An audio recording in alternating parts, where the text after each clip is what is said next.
하나님의 말씀 보시겠습니다. 사무엘하 19장 40절로 43절 교독하겠습니다. 저 한 절, 여러분 한 절. 마지막 절은 합독하겠습니다. 사무엘하 19장 40절로 43절 교독하겠습니다. 왕이 길갈로 건너오고 기맘도 함께 건너오니 온 유다 백성과 이스라엘 백성의 절반이나 왕과 함께 건너니라.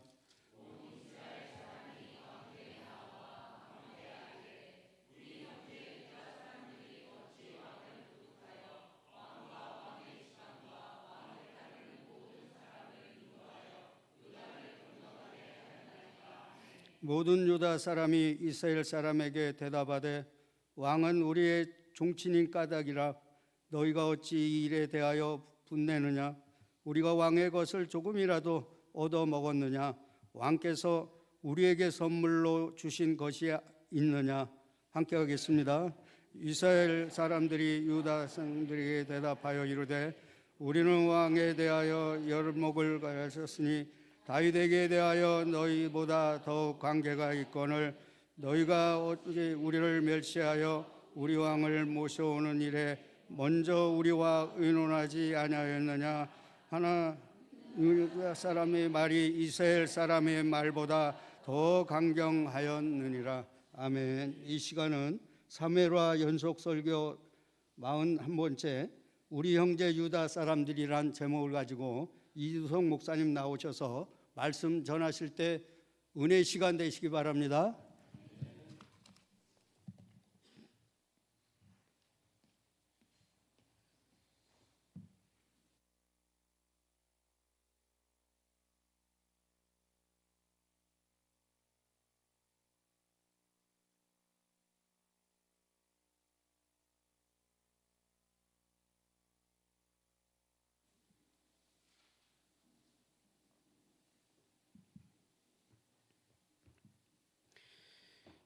다윗과 밧세바 사건 이후로 이제 이스라엘은 계속해서 이제 고난을 겪어야 했습니다. 이제 압살롬의 반역 사건이 완전히 종식되었고 이제 다윗은 안전하게 예루살렘으로 돌아오게 되었는데 이제 이 고난도 끝난 걸까요? 정답을 말씀드리기 전에 이제 그간의 일들을 이제 다시 한번 이제 정리하고 정답을 말씀드리도록 하겠습니다. 사무엘하 13장부터의 내용을 이제 중요한 부분만 이제 정리하도록 하겠습니다.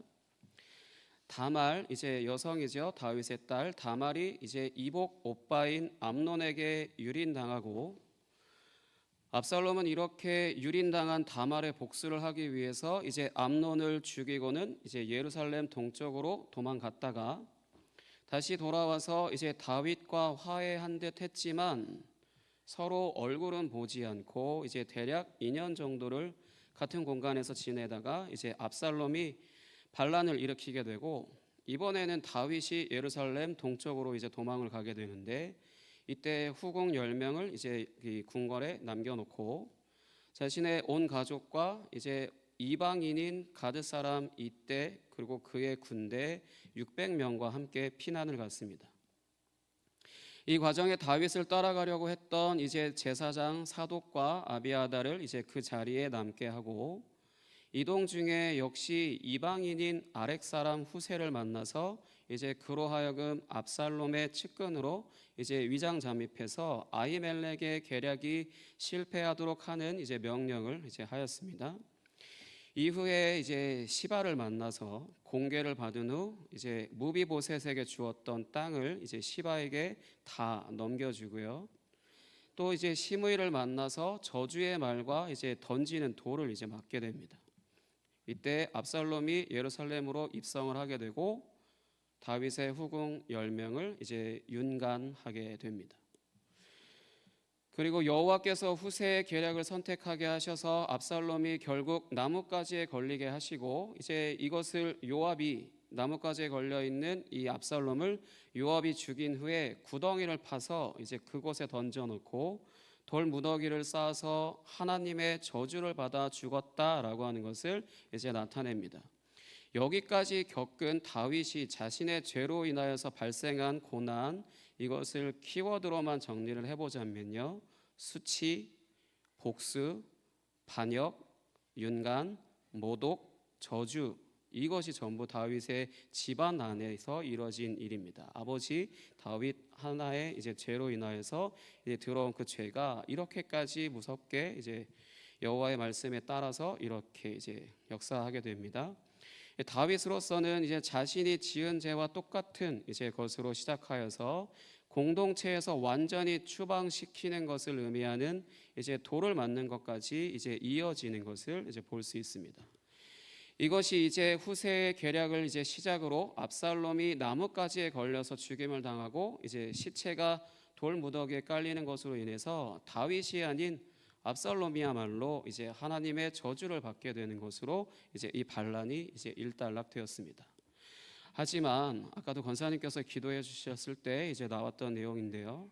아들의 죽음을 기뻐할 수 없었던 다윗은 이제 아들인 압살롬의 이제 죽음을 슬퍼하여서 전쟁에서 이제 생명을 다해 이제 싸워서 승리하고 돌아온 병사들을 오히려 이제 패잔병처럼 이제 부끄럽게 할 만큼, 왕으로서의 역할을 이어가지 못할 만큼 이제 슬픔에서 헤어나오지 못하였지만, 요압의 다그치는 말로 인하여서 다시 이제 왕의 자리, 다스리는 그 자리에 이제 앉게 됩니다. 꼭 예수님께서 신성 모독과 정치 사범이라고 하는 이제 죄를 뒤집어 쓰고 고난을 당하시고 십자가에서 죽으시는 것으로 이제 하나님 나라의 왕이 되시는 것과 같은 모습을 이제 하고 있다라는 것입니다. 하나님의 깊은 슬픔이 하나님의 위대하심이 아니라 하나님의 깊은 슬픔이 인류의 구원이라고 하는 이제 기쁨을 이제 선물로 준다라고 하는 것이 참 역설적이라고 할 수 있습니다. 상식적으로 하나님의 위대하심을 드러내는 것이 우리의 기쁨이 되어야 한다라고 이제 생각할 수 있지만, 성경을 깊이 이제 묵상하고 계속해서 보다 보면요, 하나님이 깊은 슬픔이 오히려 인류의 큰 기쁨을 이제 선물로 준다라고 하는 그런 정말로 우리의 머리로는 이해할 수 없는 그런 것들이 이제 성경 안에 기록되어져 있고, 하나님의 역사 또 하나님의 구원은 하나님의 슬픔으로 인해서 이제 이루어진다라는 것입니다. 이제 다시 왕의 자리에 앉은 다윗은 이제 유다 지파를 제외한 이제 온 이스라엘이 자신을 예루살렘으로 돌아오게 하려는 것을 이제 알게 되고, 유다 지파의 사람을 보내서 왜 너희는 나의 가족이면서 나의 친족이면서도 왜 나를 예루살렘으로 돌아오게 하는 것에 뒤로 빠져 있냐라는 이런 식으로 이제 책망을 하게 되고, 유다 지파는 이제 그제서야 이제 다윗에게 돌아오소서라고 이제 연락을 한 후에 요단강을 건너는 것을 돕기 위해서 이제 길갈로 가게 됩니다. 이 과정에 시므이, 무비보셋, 바르실레를 만나게 되는데, 시므이는 자신의 패역한 죄를 이제 인정하여서 용서를 구하고 다윗은 이 시므이를 용서합니다. 다음으로 무비보셋은 자신의 이제 장애라고 하는 것을 그걸 명분이라기보다 그것을 이제 충분히 이제 그것을 통하여서 다윗과 함께 생명을 다한 충성을 보이게 되고, 이제 다윗은 빼앗은 땅의 절반을 다시 이제 회복해 줍니다. 그리고 이어서 바르실레는 이제 압살롬의 반역 때에도 역시 마찬가지였지만, 이어서 또다시 다윗이 돌아오게 되는 이 순간에도 역시 또다시 다윗을 공개하였고, 공개라고 하는 것은 음식을 제공했다는 뜻입니다. 그러니까 다윗은 이제 이 바르실레에게 나와 같이 가자, 나와 같이 이제 궁궐을 가서 같이 살자라고 이제 권하였지만, 바르실레는 이제 이것을 거절하고 내 아들을 대신 김함이라고 하는 이제 아들을 대신 데리고 가달라고 이제 부탁을 하죠. 이제 다윗 왕은 그렇게 하기로 하였습니다. 여기까지가 꼭 예수님께서 죽은 자들 가운데서 다시 살아나시는 것으로 자신의 죄를 인정하는 죄인들을 용서하시고, 그리고 신실한 자기 백성들을 회복하시고 새로운 생명을 이제 선물로 주시는 것과 똑같은 모습을 이제 하고 있습니다.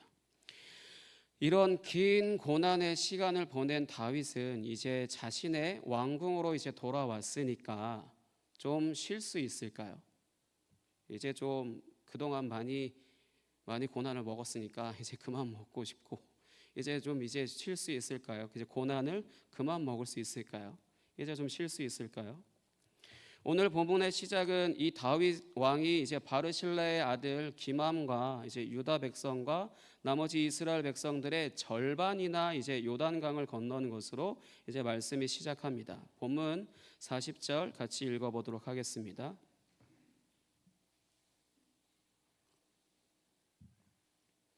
같이 읽겠습니다. 시작. 왕이 길갈로 건너오고 김함도 함께 건너오니 온 유다 백성과 이스라엘 백성의 절반이나 왕과 함께 건너니라. 아멘.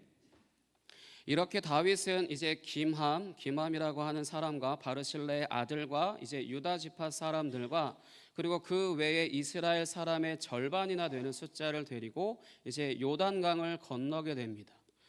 우리가 흔히 요단강을 건넌다라고 하는 이 문장을 새 찬송가 606장인 해보다 더 밝은 저 천국이라는 이제 그 찬송가를 장례와 관련한 그때 이제 부르는 것으로 이제 그런 모임 안에서만 이제 천국으로 가는 것과 이제 연관하여서 부르는 것이 일반이라고 할 수 있는데 오늘 본문에서는 이제 그와 비슷하지만 다른 개념인 이제 예수께서 죽음 가운데 부활하신 것과 같이 이제 새로운 생명을 얻은 것과 같은 그런 문장으로 이제 요단강을 건넜다라고 하는 것이 쓰여지고 있습니다. 그러니까 다윗이 요단강을 건너왔다라고 하는 것은 말 그대로 새로운 생명을 얻었다라고 하는 것을 이제 묘사하는 것인데 김함이라고 하는 이제 바르실레의 아들, 이 바르실레의 아들인 이 김함이 아버지인 바르실레가 다윗으로부터 받아야 하는 궁정 안에서의 삶이라고 하는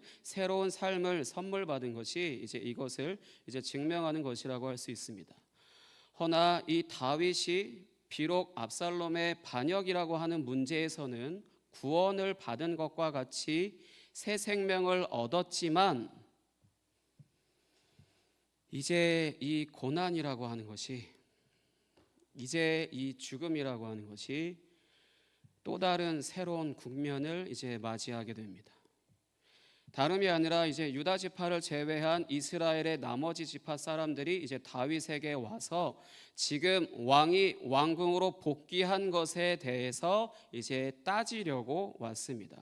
41절 같이 읽도록 하겠습니다. 본문 41절입니다. 시작. 온 이스라엘이 사람이 왕께 나와 왕께 아뢰되 우리 형제 유다 사람들이 어찌 왕을 도둑하여 왕과 왕의 집안과 왕을 다스리는 모든 사람을 인도하여 요단을 건너가게 하였나이까 하매. 아멘. 유다 지파가 지금 다윗 왕이 이제 요단을 건너게 한 것을 이제 말 그대로 다른 남은 이스라엘 사람들이 유다 지파가 지금 다윗 왕 당신을 요단을 건너가게 한 것은 왕을 도둑질이라도 한 것으로 비유하여서 이제 범죄를 저지른 것처럼 이제 여기면서 고소장을 이제 다윗에게 제출하고 있는 것입니다. 무슨 말이냐면 왕은 왜 이러한 것을 승인하셨냐는 거죠. 이 무슨 말이냐면 지금 유다 지파가 이렇게 하는 것은 불법입니다라는 식으로 이제 이야기를 하는 것입니다. 복귀했으면 되는 거 아닌가요?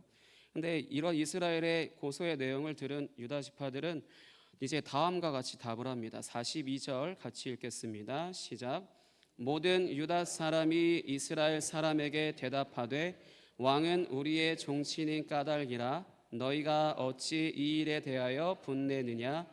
우리가 왕의 것을 조금이라도 얻어먹었느냐? 왕께서 우리에게 선물로 주신 것이 있느냐? 아멘. 온 이스라엘 사람들이 이제 유다 지파가 지금 당신을 이제 요단을 건너가게 한 것은 이제 불법입니다라는 식으로 왜 이런 짓을 하도록 왕 당신은 왜 승인했습니까? 뭐 이렇게 따지는 이 말에 유다 지파의 답변은 다윗이 내 가족이니까, 자신들의 가족이기 때문이라는 겁니다. 그리고 이 일로 인하여서 우리가 다윗으로부터 어떤 이득도 취한 것이 없음을 이제 주장을 하고 있습니다. 사실대로 이제 답변을 한 것이라고 할 수 있는데 다윗이 유다 지파 사람이기 때문에 유다 지파 사람들은 자신의 가족을 챙겼을 뿐이고 이 일로 인하여서 어떤 이익도 사실 취한 것이 정말로 없었습니다. 성경을 보면요. 그러나 이 답변을 들은 이스라엘은 이제 이를 수용하지 않고 계속해서 이제 유다 지파를 계속해서 고소합니다. 43절 같이 읽겠습니다. 시작.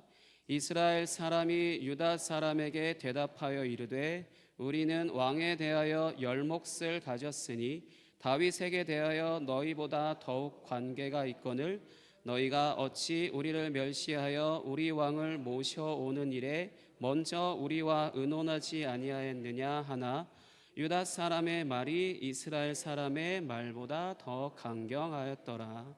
아멘. 유다 지파는 하나의 지파이죠. 그리고 이 말 그대로 하나의 지파인 유다 지파 말고 남은 이스라엘 지파는 레위 지파를 빼고 10지파나 되기 때문에 유다 지파 너네보다 우리가 왕에 대하여서 열 몫이나 가졌기 때문에 너희보다 다윗에게 대하여 이제 더욱 관계가 있는데 왜 우리를 멸시하고 무시하고 이제 우리와 의논하지 않고 이제 독단적으로 이 일을 실행했냐라는 식으로 이제 따지고 있는 것입니다. 근데 무언가 말을 들어보면 숫자의 많고 적음이라고 하는 것을 이제 따지는 것 같아서 이제 유치한 느낌이 이제 들긴 하는데 사실 열 몫을 가졌다라고 하는 표현이 유다 지파보다 10배는 더 많다라고 하는 그 숫자를 그 몫이 많은 숫자로 밀어붙이기보다는 지금 이스라엘 남은 10지파는 유다 지파를 향해서 지금 너네가 장자권을 빼앗아갔다. 장자권을 빼앗아갔다라고 말하는 것과 이제 같은 의미로 이제 이야기할 수 있습니다. 왜냐하면 구약 성경에서 장자라고 하는 것은 장자와 관련된 것은 말 그대로 집안의 기둥인 거잖아요. 그 장자라고 하는 것을 이제 표현하는 것 중에 아버지가 자녀에게 유산을 이제 나눠주게 될 때 장자에게는 이제 다른 자녀들보다 몫을 더 주게 되어 있습니다. 만약 비유를 들자라면 만약 자녀가 둘이라고 한다면은 장자에게는 이제 두 몫을 이제 주게 되는데 그러면 이제 차자라고 하는 사람들은 자신이 이제 받을 몫이 이제 줄어들게 되죠. 시옷이 있는 두목입니다. 이것이 이제 개역 성경에서는 갑절이라고 번역되어서 두 배로 이제 오해가 되어지지만 그래서 이제 엘리야의 갑절을 그러니까 엘리야의 영성을 나에게 갑절로 달라라고 하는 그 엘리사의 그 요청이 저 엘리사가 갖고 있는 것의 두 배를 달라 이 몫이 아니라 엘리사가 엘리야에게 나를 당신의 후임으로 여겨달라 이런 표현으로서 쓰여지는 것이거든요. 근데 그것이 갑절이라고 번역되어져 있어서 이제 두 배라고 오해가 되어지지만 어쨌든 지금 이스라엘 사람들이 유다 지파보다 더 많은 몫을 가지고 있다라고 말하는 것은 장자권을 두고 말하는 것으로서 지금 유다 지파가 자신들을 멸시하여서 장자 노릇을 하고 있다라고 이제 고발을 하고 있는 것입니다. 여기서 이제 멸시하였다라고 하는 표현은 지난 수요 설교 때 제가 설교하면서 여호와를 저주하였다라는 문장에서 이제 사용된 저주와 같은 것으로 지금 유다 지파가 이제 자신들과 의논해야 하는 질서를 무시하고 독단적으로 진행하는 것으로 인해 오히려 자신들을 공격하였고 질서를 이제 무시했다라는 것입니다. 틀린 말은 아니라고 할 수 있는 것은 다윗이 유다 지파의 왕만이 아니라 온 이스라엘의 왕이었기 때문에 왕을 이제 다시 모셔오는 것에 있어서 온 이스라엘 지파가 이제 함께 해야 하는 일은 맞는 말이라고 할 수 있습니다. 심지어 유다 지파보다 이스라엘이 먼저 이제 다윗 왕의 복귀를 논의하고 있었기 때문에 이스라엘은 지금 왕을 모셔오는 것에 대한 주도권을 이제 빼앗기고 이제 절차가 무시된 것에 대해서 이제 따질 만한 것을 이제 따진 것이기는 합니다. 문제는 이제 유다 지파의 반응이라고 할 수 있습니다. 여기까지 서로 이제 자신들이 주장할 만한 말들을 이제 해서 그러니까 타당한 말들로 이제 논쟁이 되어지기 시작하는데 이제 문제는 유다 지파의 반응입니다.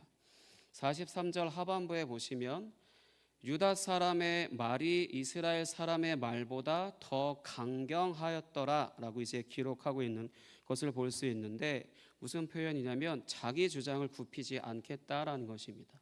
이스라엘 사람들이 그렇게 타당한 말을 한다고 하더라도 유다 지파에서 더 강하게 이제 서로 논쟁을 하고 치열하게 붙어 있다라는 것이죠. 사실 유다 지파도 타당한 주장을 하고 있다고 할 수 있는 것은 자신들이 다윗을 모셔온 것도 다윗의 요청을 이제 들어준 것뿐이지 자신들이 무언가를 의도한 것이 아니기 때문입니다. 하지만 만약 이때 유다 지파가 자기 주장을 더 강하게 밀어붙이지 않았다라고 한다면은 서로 이제 팽팽하게 이제 맞서는 분열의 불씨가 발생하지 않을 수 있었을지도 모릅니다. 사실 오늘날에도 어떤 시시비비를 가리게 될 때 그런 일들이 발생을 하잖아요. 근데 그런 이 시시비비를 가리게 될 때 그냥 객관적인 기준을 가지고 옳고 그름만 따지면 좋은데 꼭 감정적으로 이제 강력하게 항변하는 사람들이 종종 이제 있잖아요. 근데 물론 이해는 합니다. 감정적으로 그런 부분에 있어서 이제 어떻게 억울하기도 할 거고 자기 주장을 하는 건 이해는 하는데, 그러나 그 결과 그 관계는 이제 균열이 발생을 하게 됩니다. 유다 지파도 좀 참았으면 좋았을지 모르죠. 하지만 사실 그럴 수는 없습니다. 우리가 서로 어떤 논쟁이 발생하게 됐을 때 내가 참으면 되는데 그 순간 참아지던가요? 절대 참아지지 않죠. 서로 근데 이렇게 계속 이야기를 하면서 티격태격하게 되게 되는데, 여기서 이 말씀을 통하여서 유다 지파가 좀 참았으면 좋았을지 모르지만 사실 성경이 이런 교훈적인 것이나 알라고 기록된 것은 전혀 아닙니다. 그동안 다윗의 죄로 인하여서 이스라엘 안으로 들어온 이제 죽음이 이제 나라를 둘로 갈라버리게 되는 이제 새로운 국면으로 접어들 것을 이제 예고하고 있는 것입니다. 이 문제에 대해서 굳이 누가 잘못을 했는지를 따져 본다라면은 유다 지파일지 이스라엘일지 모르죠. 사실 시시비비를 정말로 따져 본다라면은 다윗이 잘못한 것이라고 할 수 있습니다. 왜냐하면 팔이 안으로 굽었으니까요.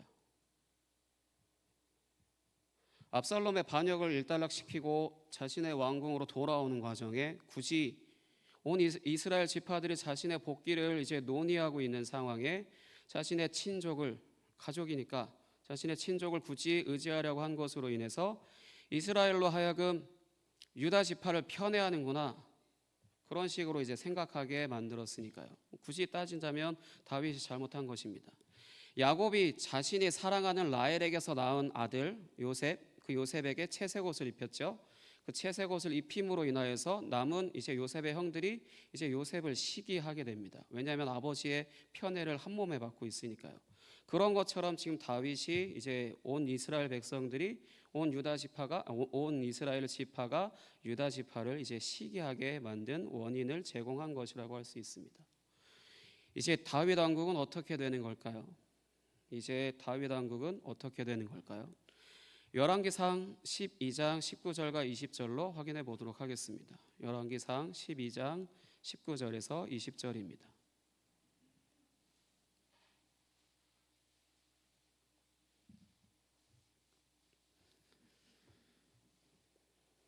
열왕기상 12장 19절과 20절.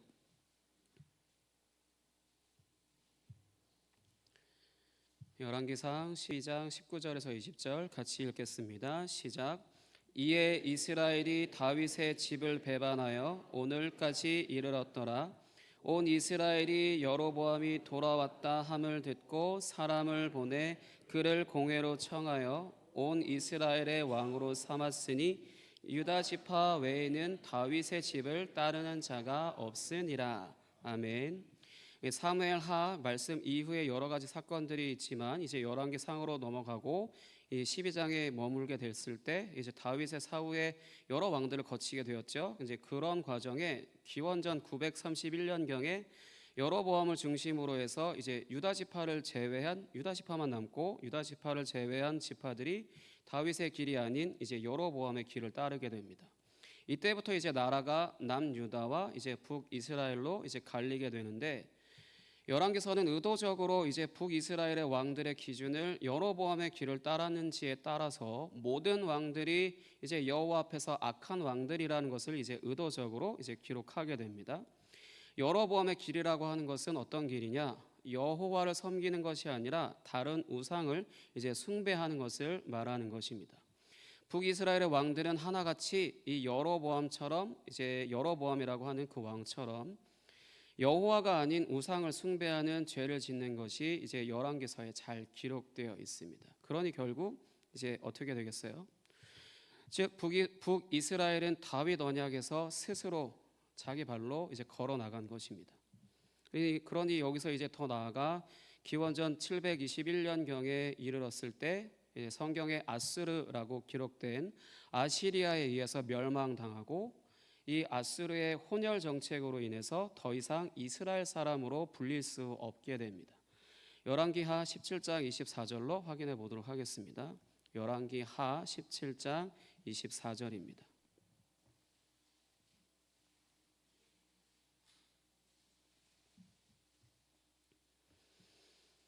열왕기하 17장 24절.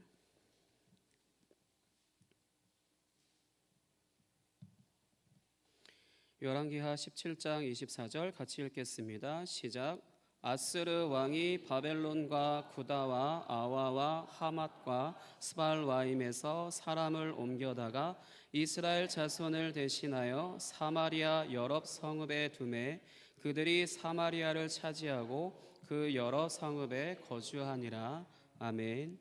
이제 이후에 다윗 그 이후에 이제 북이스라엘로 나뉘어지게 됐고 이제 이 북이스라엘 사람들은 이제 아스르에 의해서 이제 멸망당하게 되고 또 이 아스르에 의해서 혼혈 정책으로 인해서 이스라엘 사람으로 불릴 수 없게 되어지는데 그래서 이후에 이제 이 북이스라엘 사람들은 사마리아인이라고 이제 불리게 됩니다. 그러니까 신약 성경에 와서 여러분들이 사마리아 사람들 관련해서 말씀을 읽으실 때 유대인들이 경멸한다라고 하는 이유가 바로 이런 혼혈 정책으로 인해서 더럽혀졌다라고 이제 여겼기 때문입니다. 본래 이스라엘 한 민족이었으나 이제 다윗의 언약에서 자기 스스로 제발로 걸어 나가게 되고 이제 멸망하게 되고 혼혈 정책으로 인해서 말 그대로 그 민족의 순수 혈통이라고 하는 것을 다 잃어버리게 되고 말 그대로 죄송합니다. 잡종이라고 불려질 만큼의 성경에서는 그 정도로 더럽혀진 민족으로 되어 있기 때문에 신약 성경에 와서 사마리아인 하면 굉장히 유대인들이 경멸하는 존재로 이제 비유가 되어지는 것입니다. 다 이런 성경의 배경이 있다라는 것입니다. 반면에 근데 남유다라고 하는 남유다는 왕을 평가하는 기준이 당연히 이제 다윗의 길을 따랐는지로 두고 다윗의 길을 따르지 않으면 고난이 왔지만 여호와를 섬기지 않는다라면 고난이 왔지만 또 반면에 이제 다윗의 길을 잘 따른다면 여호와를 잘 섬긴다면 이제 회복이 되어지고 더욱더 풍성해지고 그러는 것으로 하나님께서 대응을 하십니다. 하나님이 편애하시는 것 같죠.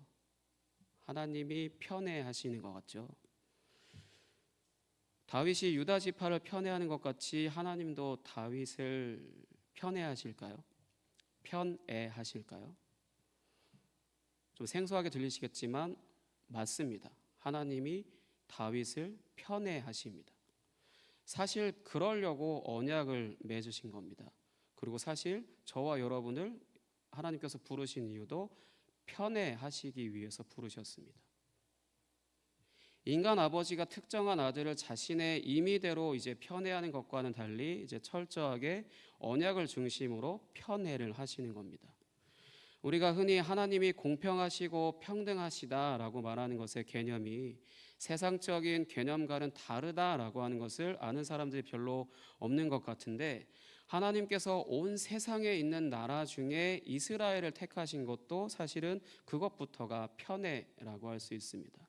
신명기 7장 7절과 8절로 확인해 보도록 하겠습니다.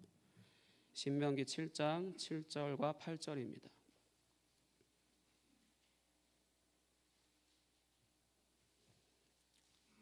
신명기 7장 7절과 8절입니다. 신명기 7장 7절과 8절 같이 읽겠습니다. 시작.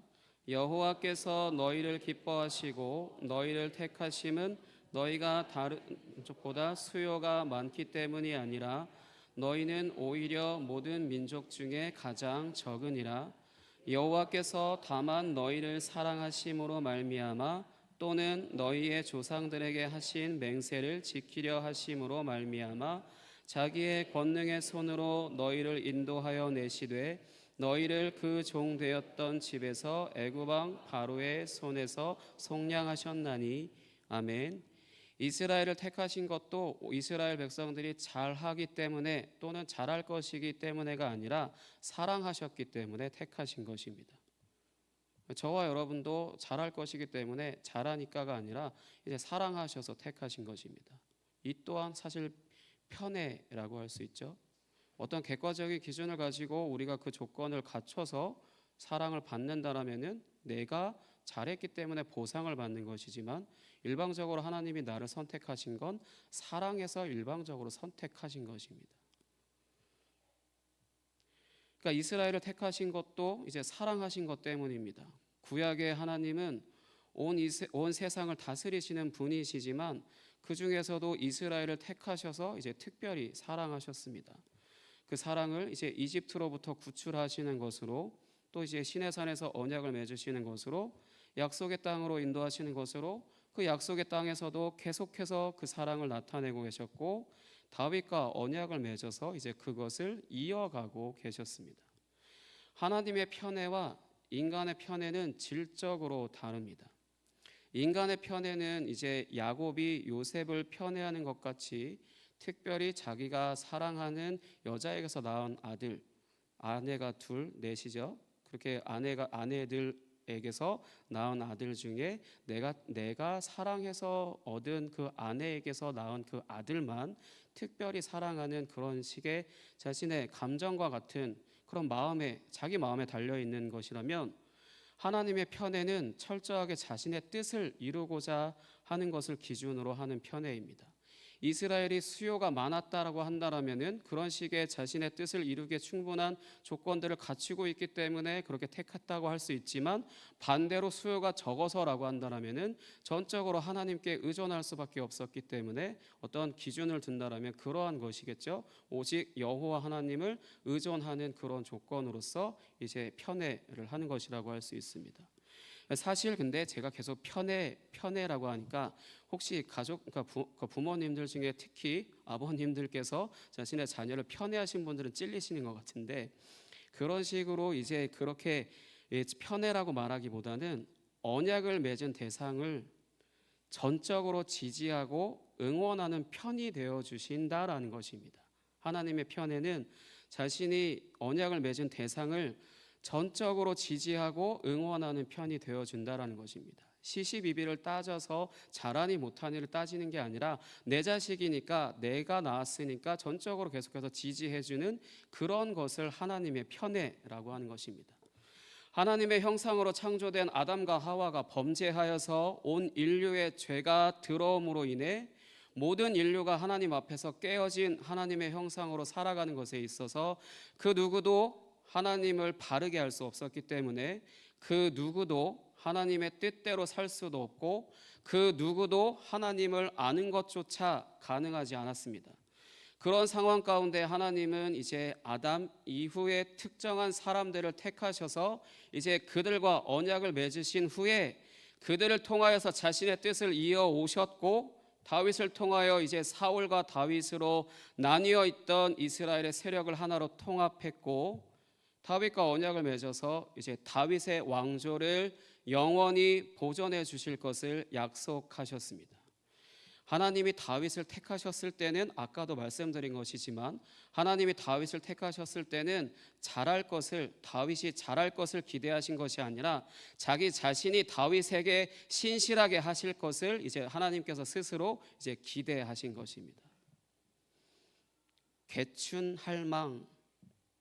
개춘할망이라고 하는 이제 영화를 보면 이런 대사 한마디가 있습니다.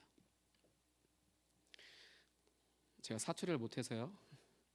세상살이가 힘들고 지쳐도 온전한 나 편 하나만 있으면 사라지는 게 인생이다. 나가 네 편 해줄 테니 너는 네 원대로 살라. 다시 말씀드릴까요? 세상살이가 힘들고 지쳐도 온전한 나의 편 하나만 있으면 이제 사라지는 게 인생이다. 내가 너의 편이 되어 줄 테니 너는 너의 원대로 살아라. 하나님은 어떤 상황 가운데서도 다윗의 편이 되어 주셨습니다. 다윗이 범죄하였다 하더라도, 사울보다 더 추악한 악을 행하였음에도 불구하고 사울은 버렸지만 다윗은 버리지 않으셨죠. 압살롬의 반역 가운데 하나님의 개입으로, 말 그대로 압살롬의 반역도 다윗이 아들을 잘못 키웠기 때문에 벌어진 일인데도 불구하고, 마땅히 그런 일이 벌어지는 것이 당연한데도 불구하고 하나님이 또 개입하셔서 이제 압살롬이 개죽음을 당하게 하시는 그러한 것으로 이제 반역이 진압되게 하셨습니다. 오늘 본문 말씀에서는 다윗의 편애, 다윗이 남유다라고 하는 자신의 가족들을 편애하는 것을 통하여서 하나님이 다윗을 편애하신다라고 하는 것을 이제 읽어야 하는 것입니다. 북이스라엘이 뭐라고 따지든지 간에 다윗이 남유다를 택했다고 하는 것도 역시 이제 별로 말 그대로 다윗이 남유다를 편애하는 것처럼 하나님도 다윗을 편애하시고, 또한 하나님이 자신이 언약을 맺은 사람에게 있어서 자신의 편이 되어 주시는 분이다라는 것을 이제 읽어야 한다라는 것입니다.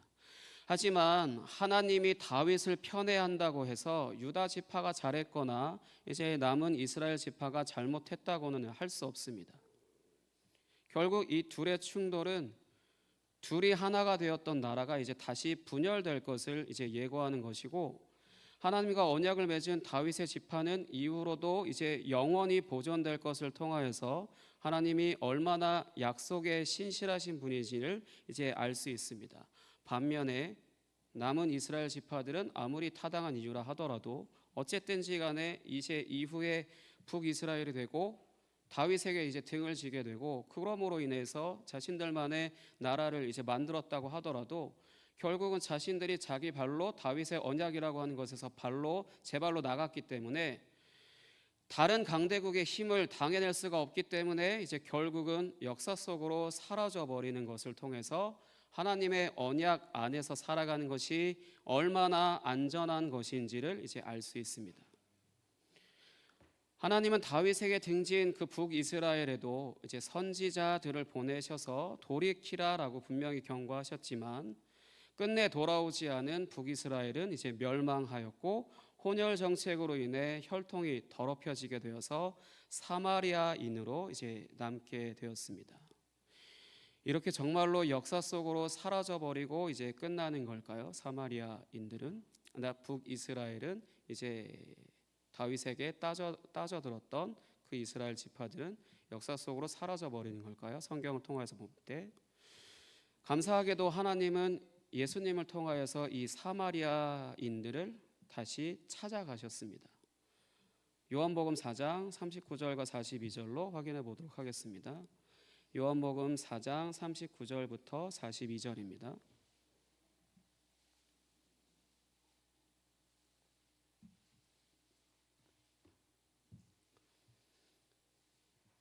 요한복음 4장 39절에서 42절입니다. 같이 읽겠습니다. 시작. 여자의 말이 내가 행한 모든 것을 그가 내게 말하였다 증언하므로 그 동네 중에 많은 사마리아인이 예수를 믿는지라. 사마리아인들이 예수께 와서 자기들과 함께 유하시기를 청하니 거기서 이틀을 유하심에 예수의 말씀으로 말미암아 믿는 자가 더욱 많아 그 여자에게 말하되 이제 우리가 믿는 것은 내 말로 인함이 아니니 이는 우리가 친히 듣고 그가 참으로 세상의 구주신 줄 알미라 하였더라. 아멘. 사마리아 여인과 이제 예수님의 대화를 이제 기록한 내용으로 이 사마리아 여인을 통하여서 이제 그 지역에 예수님에 대한 소문이 나게 되고, 예수님은 이제 그곳에서 말씀을 전하시는 것으로 그 사마리아 사람들이 예수님이 세상의 참 구주이신 것을 이제 알게 되었습니다. 복음을 받아들이게 된 거죠. 사마리아에도 하나님 나라가 임하게 된 것입니다. 말 그대로 자신의 발로 이제 나가게 되었던, 그러니까 사마리아도 북이스라엘도 사실은 하나님의 언약 백성이었기 때문에 이들이 비록 다윗을 등지고 말 안 듣고 집 나간 그 아들처럼 자신들만의 이제 나라를 세워서 반역하였지만 이러나 저러나 이제 하나님의 아들이었기 때문에 이제 잃어버린 아들을 다시 이제 찾으러 가신 것입니다. 사랑하는 성도 여러분, 하나님의 사랑은 이처럼 이제 자신이 언약을 맺은 대상에게 일방적으로 편이 되어 주시는 분이십니다. 저와 여러분을 택하여 부르셨다라고 하는 것은 저희를 편애하셔서 이 세상 사람들과 똑같은 기준으로 보시는 게 아니라 전적으로 우리의 편이 되어 주신다라는 것입니다. 그것을 위해서 저와 여러분을 이것 가운데로 인도하셨고 하나님의 말씀을, 하나님의 사랑을, 하나님의 은혜를 매 예배 때마다 이제 경험하시게 한 것입니다. 우리의 편이 되어 주시기 위해서요. 그리고 또 한편으로 자신의 잃어버린 자를 다시 찾으시는 분이십니다. 잃어버렸던 북이스라엘을 이제 사마리아인이 되어버려서 이방인처럼 되어버린 이제 잃어버린 아들을 다시 찾으십니다. 그 사랑 안에서 말 그대로 여러분들이 저와 여러분들이 편애를 받고 계신다라면은 그 사랑을 저 사람보다 내가 더 나아서 편애를 받는 게 아니라 먼저 그 사랑을 받게 하신 것입니다. 그러니 그 사랑을 충분히 여러분들이 경험하셨다라고 한다라면은 이런 하나님께서 자신의 잃어버린 아들을 찾는 이런 사역에 이제 여러분들이 동참하셔야 합니다. 여러분의 가족들 가운데 이제 예전에는 믿었지만 지금은 떠나 계시는 분들이 있다라면은, 아니면 믿지 않는 가족이 있다라면은, 아니면 주변에 믿지 않는 분들이 있다라면 이제 그분들에게 주님이 찾아가셔서 그를 구원하시는 이제 은혜를 베푸시는 통로로 나를 사용해 달라고 이제 계속해서 간구하셔야 됩니다. 저와 여러분이 이미 먼저 하나님이 우리의 편이 되어 주시는 그런 편애를 받고 있기 때문에요. 내가 특별해서 편애를 받는 건 절대 아닙니다. 하나님이 나를 뭔가를 특별하게 보셔서 편애를 하시는 게 아니라 단지 먼저 부르셨을 뿐이에요. 그러니 그 사랑을 우리가 10년, 20년, 30년 받고 있기만 한다면, 오전에 담임 목사님께서 사랑하지 않는 게 죄라고 말씀하신 것처럼 내가 10년, 20년, 30년 동안 받고만 있었다라면 사실 나는 10년, 20년, 30년 동안 죄만 짓고 있었다라고 할 수도 있습니다. 나만 일방적으로 요셉이 철없이 자신의 아버지의 그 사랑 받으면서 다른 형들을 멸시하고 무시하였던 것처럼 나는 아버지의 특별한 사랑을 받고 있다, 너네보단 낫다, 그런 식으로 우리도 역시 동일하게 여기고 있었을 수도 있습니다. 그러니 우리가 먼저 그 사랑을 받았다라고 한다면은 그 사랑이 나를 통하여서 그런 사랑을 받지 못하는 사람들에게 흘러갈 수 있도록 해야 한다라는 것입니다. 그렇기 위해서 저와 여러분들을 일찌감치 혹은 어느 때 부르신 것이고, 이제 그것을 위하여서 계속해서 우리에게 그 사랑을 이제 삶 가운데, 예배 가운데 계속해서 우리에게 나타내 보여주셨고, 먹이시고 입히시고 그렇게 살아오게 하신 것입니다. 그러니 이제 우리가 그 사랑을 이제 다른 사람들에게 서로 사랑하라라고 하는 그 말씀을 순종하는 것으로 이제 다른 사람들에게 흘려보낼 수 있어야 한다는 것입니다. 그런 부분에 있어서 이제 저와 여러분들을 그렇게 해서 부르셨고, 하나님의 구원은 예수 그리스도를 통하여서 성취되었고 이제 성령의 역사를 통하여서 계속해서 이제 이어지고 있습니다. 그 성령의 역사가 나에게도 역시 계속해서 이루어질 수 있도록 마음과 시간과 삶을 들이시기 바랍니다. 이 시간 함께 같이 찬양하고 기도하도록 하겠습니다.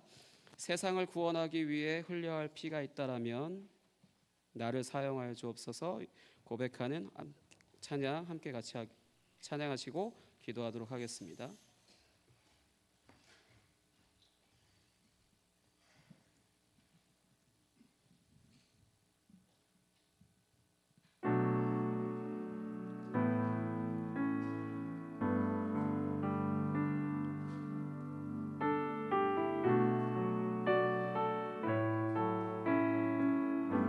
함께 찬양하겠습니다. 세상을 구원하기 위해, 세상을 구원하기 위해 흘려야 할 피가 필요하다.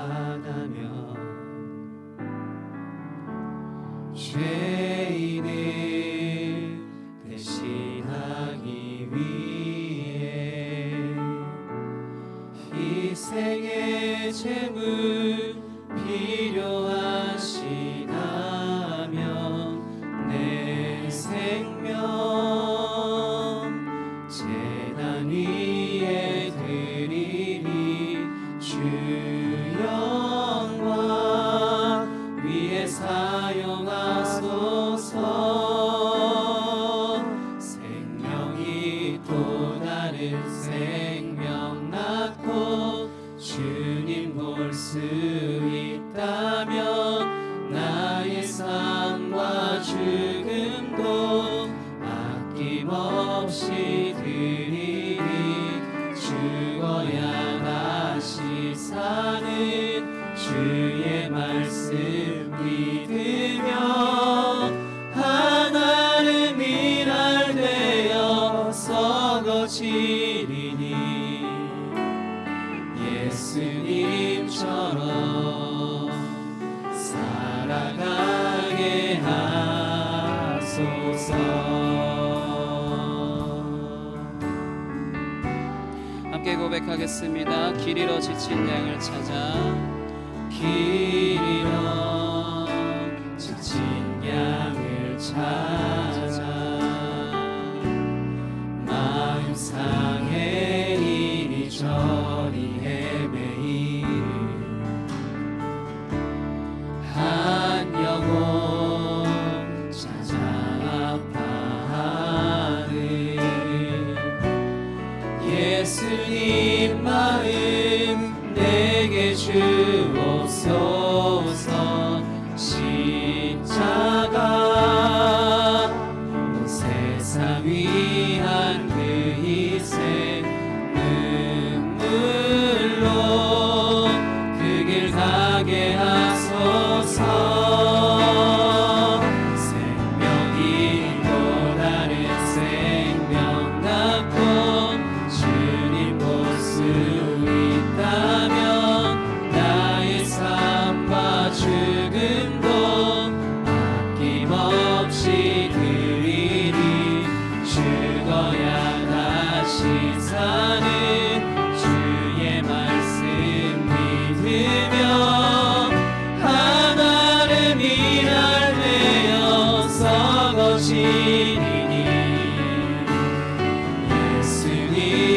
예수님처럼 살아가게 하소서. 생명이 또 다른 생명 낳고 생명이 또 다른 생명 낳고 주님 볼 수 있다면 나의 삶과 죽음도 아낌없이 드리리. 죽어야 다시 사는 주의 말씀 믿으며 하나를 미랄 되어 썩어지리니 예수님처럼 살아가게 생명이 또 다른 생명 낳고 주님 볼 수 있다면 나의 삶과 죽음도 아낌없이 드리리. 죽어야 다시 사는 주의 말씀 믿으며 하나를 미랄 되어 썩어지리니 예수님처럼 살아가게 하소서. 하나님이 저와 여러분을 택하여 이 자리 가운데 불러서 하나님을 예배하게 하신 건 하나님의 편애를 받으라는 것입니다.